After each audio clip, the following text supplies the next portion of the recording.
On 5th anniversary of Kanye's mass interruption, will Taylor Swift re-release Reputation as ultimate rebuttal? When you think of infamous pop culture moments, chances are that Kanye West interrupting Taylor Swift's acceptance speech at the 2009 MTV Video Music Awards comes to mind. West's instantly and enduringly memorable words, "I'ma let you finish," still reverberate 15 years after he declared that Beyoncé's Single Ladies was deserving of the Moonin for female video. Later in the show, Queen Bey won Video of the Year and invited Swift back on stage to claim her moment in the sun. The wide-eyed 19-year-old Swift donned an off-the-shoulder sequin Kaufman Franco gown. She had arrived on the red carpet in a pumpkin-shaped horse-drawn carriage. Up until that point, Swift was a country singer-songwriter making her crossover into pop, cemented by the success of her sophomore album, Fearless, which went on to win Album of the Year at the Grammys and spawned such hits as Love Story and You Belong With Me. Taylor often played the part of a damsel in distress or an overlooked romantic interest using theatrical costuming, writes Sarah Chappelle in Taylor Swift Style, out October 8, a spin-off of her popular Instagram account of the same name. With this year's Mass and the anniversary looming, will Swift stage the ultimate clapback by dropping the long-awaited Taylor's version of her West Revenge album, Reputation, to mark the occasion? It's no coincidence that multiple books about Swift, including Rolling Stone journalist Rob Sheffield's Heartbreak, is the national anthem. How Taylor Swift Reinvented Pop Music, November 12. Long Live. The Definitive Guide to the Folklore and Fandom of Taylor Swift by Nicole Pomarico, Invisible Strings. 113 Poets Respond to the Songs of Taylor Swift, edited by Christy Frederick Doherty. Both December 3 and A Hearst Home Gift Book, October 1, are being published around the 15th anniversary of when West claims he made her famous, as per the lyrics of his 2016 song, Famous. The viral video for the track featured naked wax figures of Swift, West, his then-wife Kim Kardashian, Donald Trump, and others in bed together. To paraphrase Sheffield in Heartbreak is the national anthem. West and Trump are just two of the men who've singled her out and made her a personal pursuit.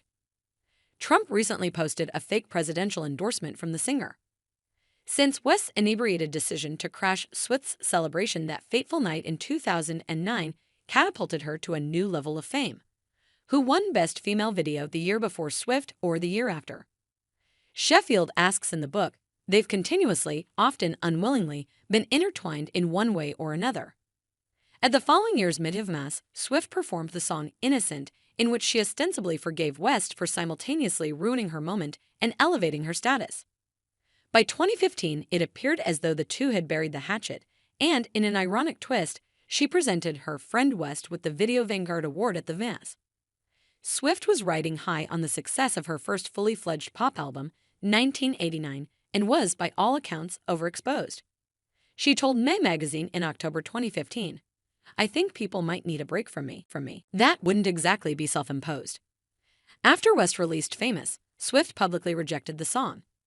"I would very much like to be excluded from this narrative, one that I have never asked to be a part of since 2009, she responded on Instagram.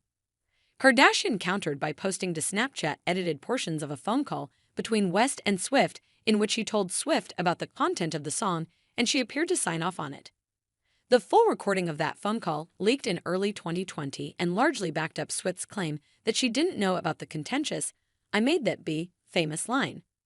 Public consensus turned swiftly against her, and she exiled herself to write Reputation, arguably her most vengeful album, replete with serpentine iconography. Versions of herself that she would revisit in the Anti-Hero video and the Eras Tour, and a questionable video for the lead single, Look What You Made Me Do, that saw Swift making finger guns in a bathtub full of diamonds. Kardashian had been robbed at gunpoint in Paris the year prior with her assailants sequestering her in a bathtub.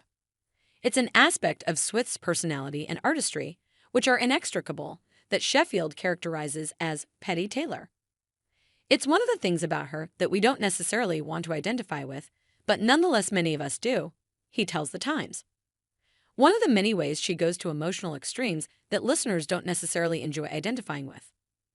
From there, Swift bounced back stronger, embarking on a re-recording effort to regain ownership of her earlier albums while also entering a period of peak creative output, releasing 5 original studio albums between 2018 in 2024, 2 of which were bestowed the Album of the Year Grammy, Folklore, and Midnights, adding to her existing haul for Fearless and 1989 and making her the only artist to win that honor 4 times. She's now reached dangerously 2015 levels of overexposure with her record-breaking Eras Tour, her latest Grammy wins, release of double album, The Tortured Poets Department, earlier this year, and highly publicized relationship with Kansas City Chiefs tight end Travis Kelce. Pointedly, Reputation remains the last album in her back catalog to warrant a Taylor's version. One can't help but assume that the woman who kept a photo on her living room wall of her and West tussle, captioned in her own handwriting with "Life is full of little interruptions," is saving her revenge anthems about West for the crystal anniversary. After all, it did occur on the 13th, long established as a significant number in Swift's life. Delaying the announcement of Reputation the way she has been an example of her playful and malicious side, Sheffield laughs.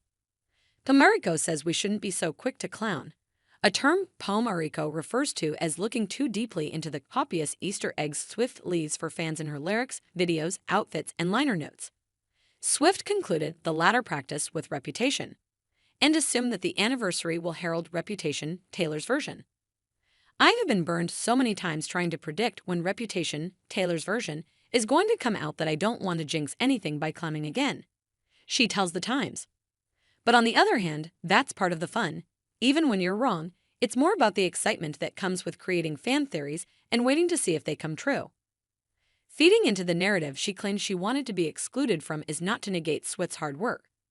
Swift was already prodigiously mining her personal life for art before West snatched that microphone out of her hand 15 years ago, and she probably would have reached a similar level of fame with or without West. Indeed, her last 5 post-Reputation albums have had nothing to do with West.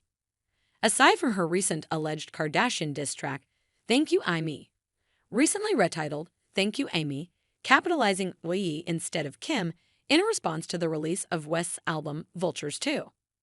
Should anyone judge her for however she chooses to process that experience through her music? Pomarico posits, teasing out the drop of perhaps her most anticipated re-recording, she still has her self-titled debut remaining, will be the ultimate rebuttal to that fateful moment. As she announced when Reputation first dropped, there will be no further explanation. There will just be Reputation.